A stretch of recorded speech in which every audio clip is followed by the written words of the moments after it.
अपनी विशेष पहचान, अपने विशेष गायन, अपने विशेष गीतों की पंक्तियों, ओज के स्वर के साथ चप्पे चप्पे पर तालियों को बटोरने का जिसके पास मादा है, ऐसे आदरणीय रूप सिंह जी हाड़ा को उपस्थित करना चाहता हूं। जोरदार तालियां बजाइए रूप सिंह हाड़ा।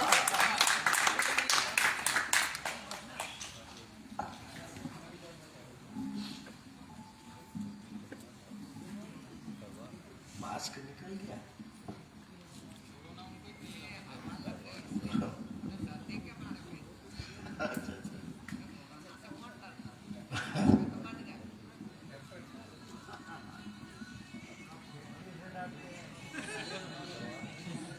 माइक वाले भाई साहब आ जाओ। जब ये कुर्सियां पूरी भरी हुई थी तो हमारे कुछ बंधु नीचे बैठ करके, होटलों पे बैठ करके, इधर पीछे साइड में बैठ करके, पेड़ के नीचे बैठ करके अटल जी को सम्मान दिया और इस कवि सम्मेलन को ऊंचाई दिया है। पर अब कुर्सियां खाली हो चुकी हैं, इसलिए मैं ऐसे इन कविता के प्रेमी बंधुओं से अटल जी के सम्मान में थोड़ा सा सहयोग मांगता हूं। 1 मिनट का, आपको आधे मिनट का कष्ट दूंगा। अब आप सब लोग आकर के कुर्सियों पे बैठे, इधर से भी, पेड़ के नीचे से भी आप लोग भी आइए। भैया आप भी आ जाइए, कुर्सियों पे सामने बैठिए। मात्र 1 घंटे का और एक कवि सम्मेलन और बहुत विशेष कवि सम्मेलन बचा है। आप लोग 1 मिनट का सहयोग करेंगे। पेड़ के नीचे जो भैया बैठे हैं इनसे भी मैं अनुरोध करूंगा, मैं निवेदन करूंगा, अटल जी के सम्मान में आ जाइए, आ जाइए, सबके सब आ जाइए। भैया आप भी पीछे वाले जो भैया जो पीछे बैठे हैं, आप लोग भी आइए, सामने बैठिए। इस कवि सम्मेलन को अपन कवि सम्मेलन बनाएंगे। आ जाइए। अच्छा रुपए जी, ओहो क्या बात है, रुपए जी, हेमंत जी है, मेरे को यहाँ चाहिए, लाइट सामने आ रही है इसलिए दिख नहीं रहा है। आ जाइए रुपए जी, आ जाइए, आपको तो बोलने की जरूरत ही नहीं। वैसे भी उधर भाभी जी बैठी, आ जाओ सामने आ जाओ। दिख नहीं रहा। अच्छा वो उधर मेरी श्रीमती जी बैठी है इसलिए दिख नहीं रहा, इसलिए आंखें बंद हो जाती है। चलिए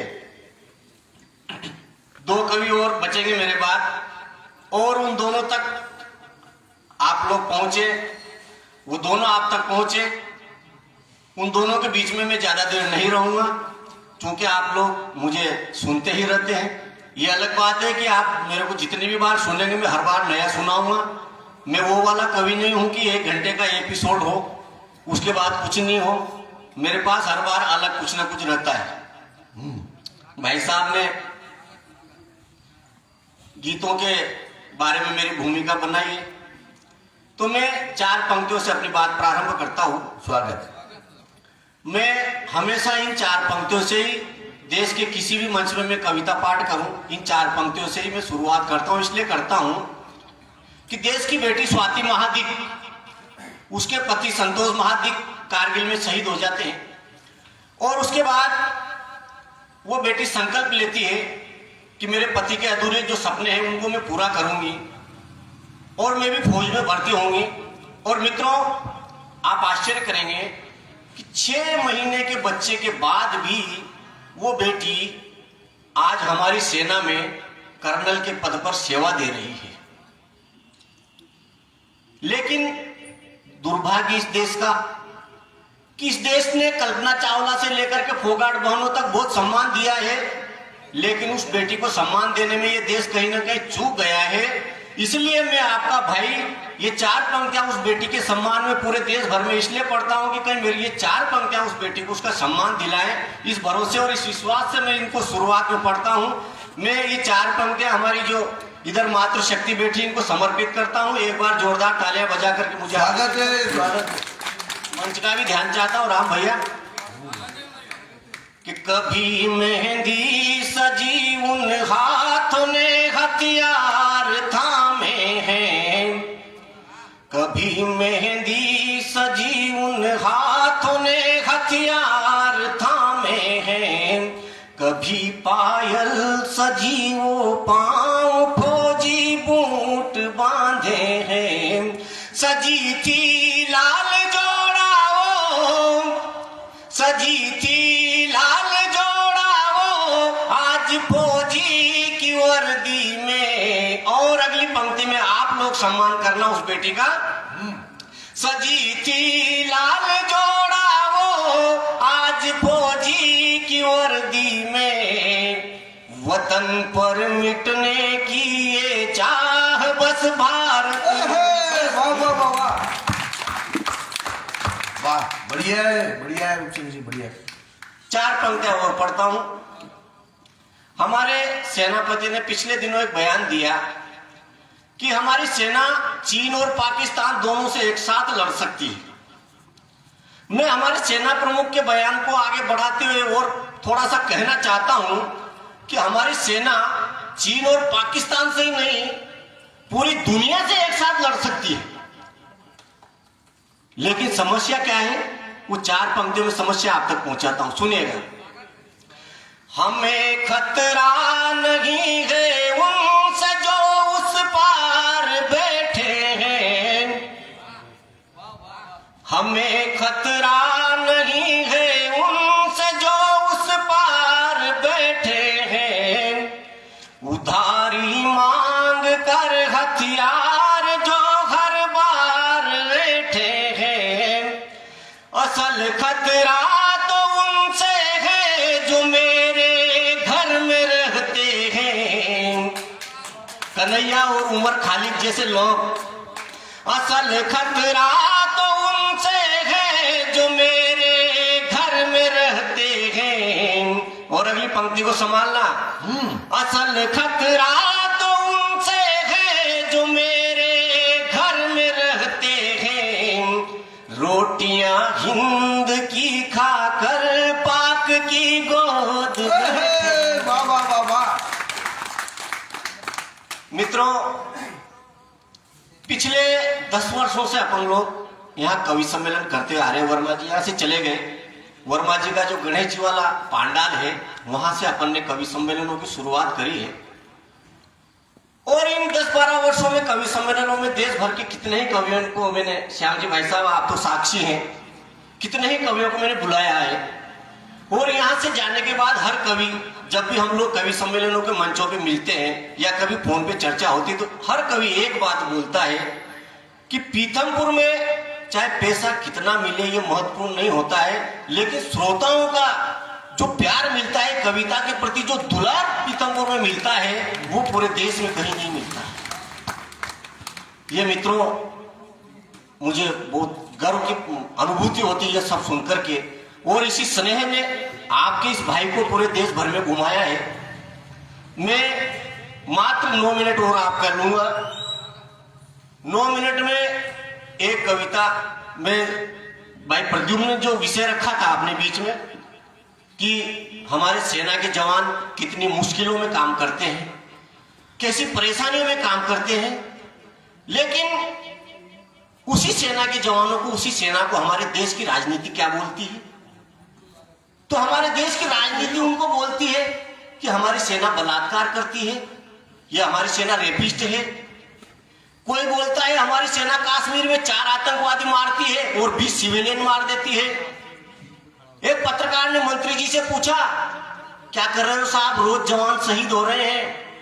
तो मंत्री जी बोलते हैं, जवान तो मरने के लिए होते हैं, मरने के लिए हम उनको सैलरी देते हैं। कर्नाटक का पूर्व मुख्यमंत्री बोलता है कि सेना में भर्ती होने के लिए वो जाता है जिसके घर में खाने पीने की व्यवस्था नहीं होती है। हमारे सेना प्रमुख को सड़क छाप गुंडा कहा गया। मित्रों, सर्जिकल स्ट्राइक को फर्जिकल स्ट्राइक कहा गया, बालाकोट स्ट्राइक के सबूत मांगे गए। और अभी अभी पिछले हफ्ते 6-7 दिन पहले जब तवांग में चीनी सैनिकों को हमने मार के भगाया, हमारे 40 सैनिकों ने 600 चीनी सैनिकों को मार के भगाया, उसके बाद भी वो पप्पू क्या बोल रहा है हम सबको मालूम है कि हमारी सेना को पीटा, हमारी सेना को पीटा। और मित्रों, हद तो तब हो गई जब वो हैदराबाद का मवेशी वो बोलता है कि मुझे बताओ, संसद में खड़ा होकर बोलता है साहब कि मुझे बताओ भारत की सेना में कितने हिंदू हैं, कितने मुसलमान हैं। ये सब सुनकर के आखिर हमारी सेना के मन में क्या आता होगा? एक तरफ हमारी सेना इतनी मुसीबत में काम करती है, -50 डिग्री सेंटीग्रेड में काम करती है, और उसके बाद जब उनके ऊपर ये हमले होते हैं तो सेना के मन में क्या विचार आता होगा। आपके इस भाई ने, आपके इस बेटे ने सेना के मन तक पहुंचने की कोशिश की है, लेकिन हमें गर्व होना चाहिए कि सेना इन सब के बाद भी कुछ बोलती नहीं है, अपना काम करती रहती है। एक बार सेना के सम्मान में जोरदार तालियां बजाइए साहब। मैं कविता पढ़ता हूं कि सेना भले बोलती नहीं है, लेकिन उसके मन में क्या चलता होगा, इसका ध्यान चाहता हूँ। आप सब लोग इस कविता को पहली बार सुनेंगे। स्वागत है। आप भी पहली बार सुनेंगे। स्वागत है रूप सिंह जी। मैं कितना सार्थक हुआ हूं सेना के मन के तक पहुंचने में, ये बीच बीच में आपकी प्रतिक्रिया मुझे बताएगी, सुनिएगा। सियासी दाव पेचों में ये सेना राजनीति से क्या कहना चाहती है। सियासी दाव पेचों में मेरी वर्दी को मत बांटो, सियासी दाव पेचों में मेरी वर्दी को मत बांटो। अभी तक बैठे हो जिस पर उसी डाली को मत काटो, अभी तक बैठे हो जिस पर उसी डाली को मत काटो। मुझे सरहद पे रहने दो, सियासी तीर मत दागो, मुझे हद में ही रहने दो, मेरी तासीर मत बांचो। मुझे हद में ही रहने दो, मेरी तासीर मत बांचो। मेरी तासीर बदली तो सरहदें टूट जाएंगी, मेरी तासीर बदली तो सरहदें टूट जाएंगी। सदा से जो रही चौकस वो आंखें फूट जाएंगी। मेरी आंखों के लावे को मेरी आंखों में रहने दो, मेरी आंखों के लावे को मेरी आंखों में रहने दो। बसा है मुल्क सांसों में, मेरी सांस। वाह वाह वाह वाह वाह, क्या बात है, वाह। जियो जियो रूप सिंह जी, जियो।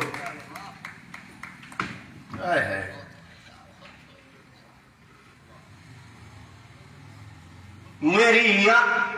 मेरी आंखों के लावे को मेरी आंखों में रहने दो। बसा है देश सांसों में, मेरी सांसों में रहने दो।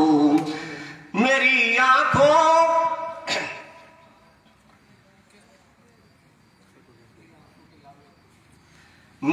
आंखों के लावे को मेरी आंखों में रहने दो। बसा है मुल्क सांसों में, मेरी सांसों में रहने दो।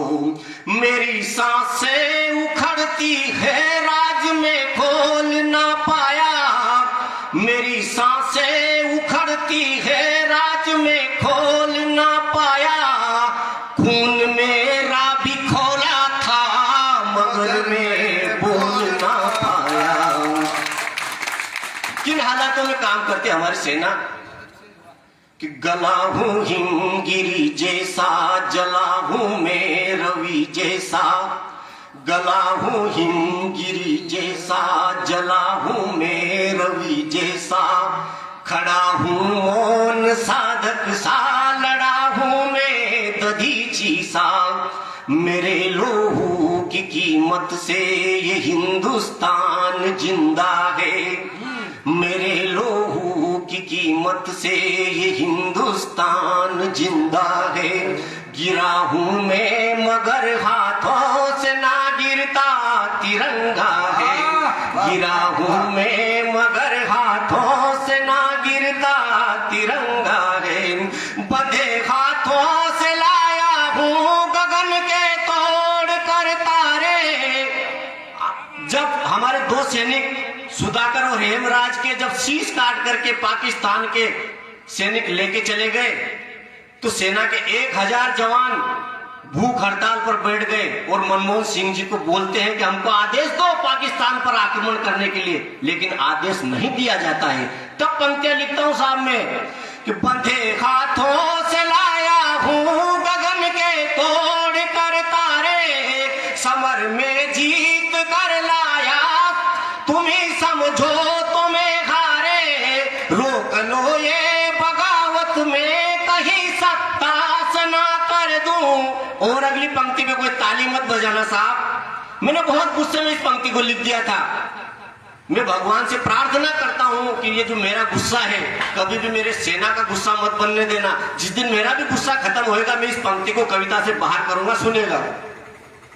बंधे हाथों से लाया हूं गगन के तोड़ कर तारे, समर में जीत कर लाया तुम ही समझो तुम्हें हारे, रोक लो ये बगावत में कहीं सत्ता से ना कर दूं, कहीं ये ऐसा न हो जाए कि मैं तख्ता पलट कर दूं, कहीं ये ऐसा न हो जाए कि मैं तख्ता पलट कर दूं।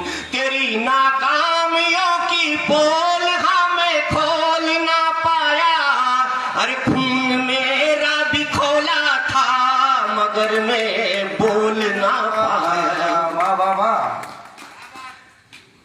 रामायण में एक पात्र होते हनुमान जी। जब जब भी हालात रावण के पक्ष में गए, अकेले हनुमान जी उन हालातों को वापस लेकर के राम जी के पक्ष में लेकर के आए। लेकिन कभी ये नहीं कहा कि मैंने किया, हमेशा ये कहा कि ये तो प्रभु आपने किया। ये संस्कार हमारी सेना में ऐसा, कितना भी पराक्रम दिखा दे लेकिन कभी श्रेय नहीं लेती, पूरा श्रेय सरकार को देती। तब एक बंदा आप तक पहुंचाता हूं, सुनिएगा। कि लड़ा हूं मैं महाभारत, लड़ा हूं मैं ही रामायण, बना हूं मैं तो बजरंगी, जीत का श्रेय नारायण। वाह वाह वाह। लड़े थे हम कभी भी पीठ पर ना मार खाए थे, निहत्थे हो गए उन पर कभी ना वार ढाए थे, मगर तेरी सियासत में जहर के घूंट पीता हूं, मगर तेरी सियासत में जहर के घूंट पीता हूं, कहर बरपा हो फिर भी मैं तेरे आदेश जीता हूं, कहर बरपा हो फिर भी मैं तेरे आदेश जीता हूं, हाथ बंदूक होने पर भी मैंने सर झुकाया है। कश्मीर में एक वीडियो वायरल हुआ था, कश्मीर में एक सैनिक बंदूक हाथ में लेकर के चलता रहता है और कुछ पत्थरबाज उस सैनिक को मारते रहते हैं साहब। बंदूक हाथ में होने के बाद भी एक सैनिक मार खाता है। तब मैंने पंक्तियां लिखी, हाथ बंदूक होने पर भी मैंने सर झुकाया है, साथ संगीन होने पर भी मैंने सर झुकाया है, पीठ पे मार खाने का मैंने बोझा उठाया है, जहन में देश के मेरे जहर में घोल ना पाया, खून मेरा भी खोला था मगर मैं बोल ना पाया। आखिरी बंदिश कविता का आप तक पहुंचाता हूं, एक बार पुनः जोरदार तालियां बजा करके मुझे आदेश करें। हमारे शास्त्रों में ऐसा विधान आता है कि जब भी कोई सरहद पे शहीद होता है तो उसको मोक्ष मिलता है, मोक्ष के दरवाजे उसके लिए खुले रहते हैं। हजारों वर्ष की तपस्या के बाद भी किसी संत महर्षि को मोक्ष मिलेगा इसकी गारंटी नहीं है साहब। लेकिन अगर सरहद पे कोई शहीद होता है तो उसको मोक्ष मिलेगा, ये शास्त्रों में विधान है। और इसीलिए हमारी सेना, जब अटल जी की सरकार के समय हमारी संसद पे हमला हुआ तो हमने देखा कि हमारे नेता लोग टेबलों के नीचे छुपे हुए थे और हमारी सेना बाहर गोलियां खा रही थी। तब मैंने आखिरी बंद लिखा है, सुनिएगा। मेरा ईमान भारत है, मेरा सपना शहादत है, मेरा ईमान भारत है, मेरा सपना शहादत है, पूजता हूं मैं सरहद को, तिरंगा ही इबादत है, तिरंगे से किया वादा तुझे झुकने नहीं देंगे, तिरंगे से किया वादा तुझे झुकने नहीं देंगे, जला है दीप आजादी का वो बुझने नहीं देंगे, बुझाने वाले को बुझाया है हौसलों से, बुझाने वाले को मैंने बुझाया है हौसलों से। गोलियां मैंने खाई थी, छुपे थे तुम घोंसलों में। गोलियां मैंने खाई थी, छुपे थे तुम घोंसलों में। बताओ क्या बताते देश को घर में नहीं होता। अरे फाड़ देते वो चोली को, साथ दामन जो ना होता। अरे फाड़ देते वो चोली को, साथ दामन जो ना होता। साथ है चोली दामन का, गांठ क्यों खोलने आया। लहू मेरा भी खोला था, मगर मैं बोल ना पाया। वाह वाह वाह वाह वाह।